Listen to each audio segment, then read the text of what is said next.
Beatham Breakfast ku 104.1 The Pumping Beat of eKasimo sonza ngena ngiyakwamukela ke la siqala kahle ke lisuku njengoba ke nanza ke motivational speaker coach ibiya ke ku prayer gang ayike tikto sithandazela but siniketa lenye inshumayelo lebaleke kakhulu la lengatshintsha impilo tethu ngibonga maphoso mina kethu ngikwamukele la msakatweni kunjani Ngizwele ngiyabonga bhuti, ngiyabonga ukuthi ucinga ngibuye namuhla. ya nathi siyajabula waqale wasiniketa imoto wasikhomba ukuthi imoto ihlanganiswa njani nyalo sesichacha lama parts ayo awubonakala ke ukuthi ngibani lo thanda speed ngibani lo thanda dashboard namuhla ke sikhuluma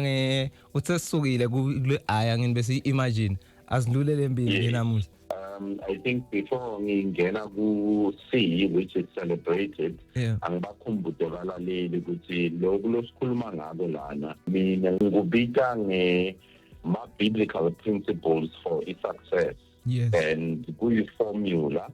in short the formula siyibita i-car.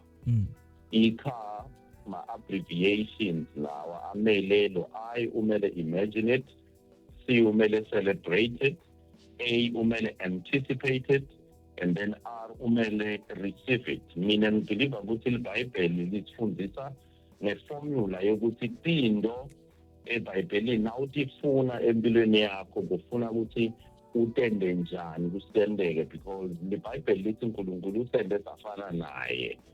Lokhu kusho ukuthi nathi siyakhona kudala njengoba naye adala but thina asidali from lutho because uNkulunkulu udale yonke into from lutho bekunganalutho before yena ayenza wayikhuluma yendeka so thina sebenzisa lokhu yena akwentile ukuthi sidale lokhu thina sifisa kona so le ngiyibita iformula ile ngibhale ngayo libhuku lami lesibili i-car is a principle yaseBhayibhelini yokuthi into na ufuna tendeke empilweni yakho wena njani so qala uyayi-imagine njengoba sithi last month say number 2 sida ku celebrate it namhlanje. Yes, so celebrate it usho ukuthi uyabonga even though ungakayitholi lento le uyifunako empilweni yakho mara ubonga ngathi uyitholile kahle kahle kufuneka emotionally uthi convince ukuthi uyitholile lento uthi noma ngabe uhamba la mgwaqeni uhamba wena ngaphakathi kwakho ukholwa ukuthi lento le sonayo ene lokhu akusi into lengivele ngathi cabangela yona nami ngiyithola eBhayibhelini le method le. So if isikhathi sikhona ngicela ukunifundzela le verse ngizalifunda nge-English then ngizame ukulitranslate to Siswati nangisayini. So eBhayibhelini ku-Matthew 14 kuna verse 18 lokhuluma ngokuthi Jesu wa multiply kanjani ingwa nefish. So the Bible lithi ku verse 19 and he directed the people to sit down on the grass taking the 5 loaves and the 2 fish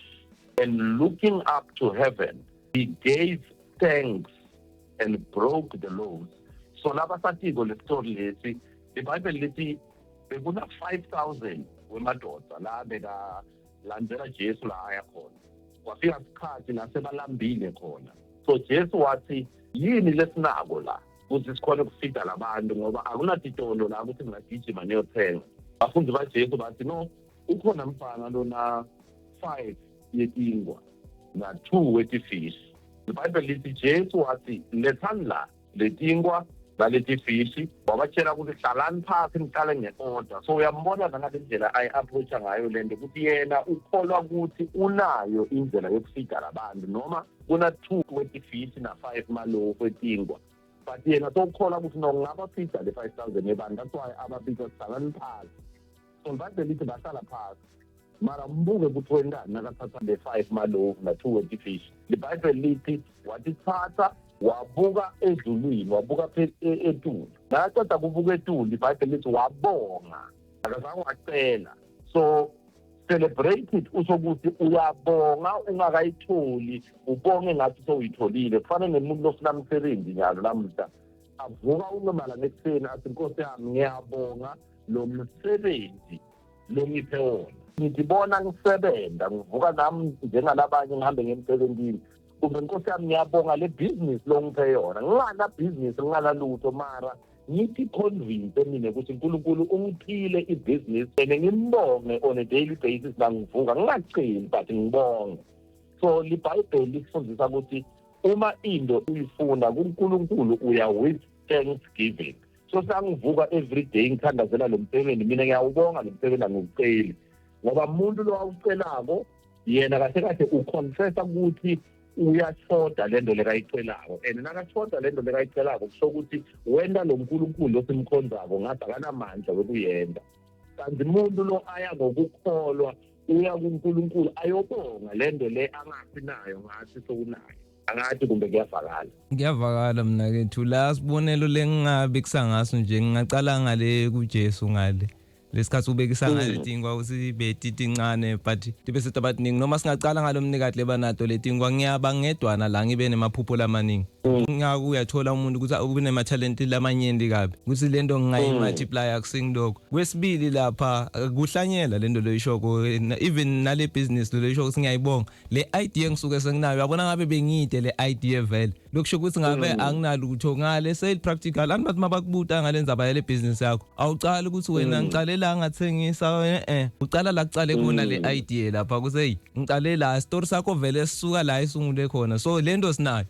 njengoba ushito sekufuna celebrate lento lesinayo ke la sebatawubuka abantu ukuthi yini le ka celebrate akho semase bayibona sengikhani bayayisupporta kahle kahle nyasinayo le sinayo le net ngoba besingathi befuna wena kahle kahle usitshela ukuthi awu celebrate lento lonayo ngoba nalokuphila sinako siyaphila namhla nalo kangini ngikubona maseshoni sengikhani bantu ke bavela ngemabhokisi nani but nyalo uyaphila nyalo net ngoba vele nje besingathi ngoba sibuka labanye nimehlo ethu ayithu sibukela abanye asikhona ukuthi ibuka tsine ngiko ukhomba nemuntu ukuthi wenda kahle ukhohle ukuthi nawe ungenda kahle. Uyakubona ngalendlela ekhuluma ngayo ukuthi sine sibuka labanye ugcina wasaboni ukuthi nawe una something because wena ufuna ukufanisa nabo ngane ukuthi yapha nani yabongana ubhalile emabhuku why mina nginganalibhuku kanti wena awubuki ukuthi wena uNkulunkulu akakuletheli la kubhala amabhuku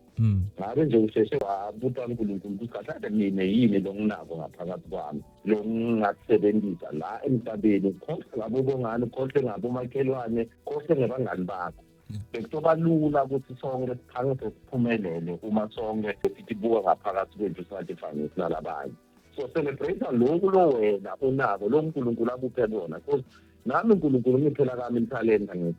nawe ukuphela kakho lukhona le uexcela kulo le nami ngeke ngakuthinta kulo mara wena ungafuna kufana nami ngoba mina ngiclose kwakho uyangibona ngenda something iyenteka leyo competition yenda ukuthi ufuneke ukucelebrate lo kulonako uthi ubone ngathi wena unalutho fana nalo bekaphethele itingwa yena akacabanga ukuthi utawufika 5000 yebantu ngakhe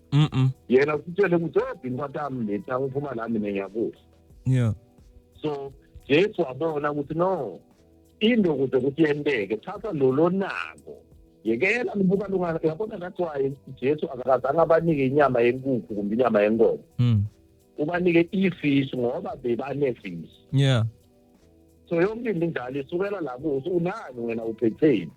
celebrate lokho ubuke lokho la ubuka isa Moses la uNkulunkulu nakamthuma eGibhithe Moses abuta uNkulunkulu ukuthi manje nangifika lena mina bathi ungikholwa njani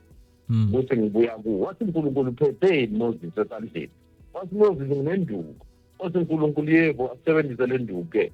akakathi ukuthi hayi hamba ubuka sasa uthe wena ubambeni